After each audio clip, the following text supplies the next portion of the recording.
For more on this, I'm joined by Talha Köse, who is a political and international relations professor at Istanbul's Şehir University. Thank you very much for joining us. Now, from the very beginning, the conflict in Syria was a proxy war. Yeah. With the buildup of the Russian military, as well as this recent announcement by the U.S., does this mean the dynamics of this conflict is going to change? I think it's going to change, and it's already changing. So the proxy is already dropped off, and they're in the field. So I think it's heating up the process of the conflict. So I don't know how Americans will respond. So from the beginning on, Obama declared that they will not put boots on the ground, American boots on the ground. But Russian involvement and troop deployment, I think, is a game changer in this process. So how they will respond is an important question. So for the time being, there is no sign that Americans will be more involved in this issue. However, there are also some other declarations that Russians increased intelligence cooperation with Iraq and Iran, and including some other actors in the field. So this may be also some important development. I don't know whether they discussed this, the Americans discussed it with the Russians, but this is some kind of unexpected move.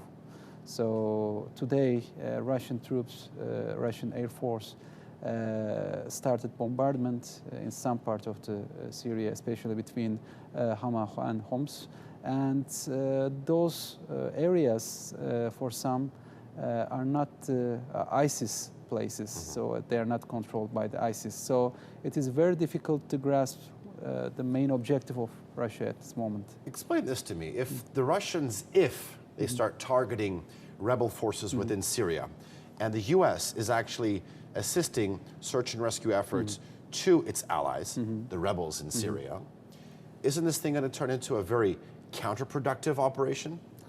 Well, for Russia, it's not a counterproductive operation, because it's clear that they are not just targeting the ISIS. So they try to keep Assad in power at Syria at what cost? So they may be dealing with other rebel forces.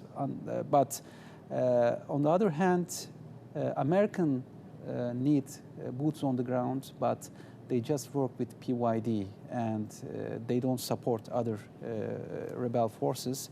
So, and that makes the other rebel forces, Free Syrian Army, Ahrar al-Sham, as an easy target for Russians. So they do not support and they do not endorse these groups, and they suddenly turn into an easy target for Russian bombardment. So this changed the equation, because we know that Americans are supporting PYD, but on the other hand, PYD have some relations with Assad, which has coalition with the Russians. So it's a very complicated picture. So if this is not a tacit agreement between Russia and US, this is quite counterproductive. Complicated picture indeed. We thank you for making sense of it. You're welcome.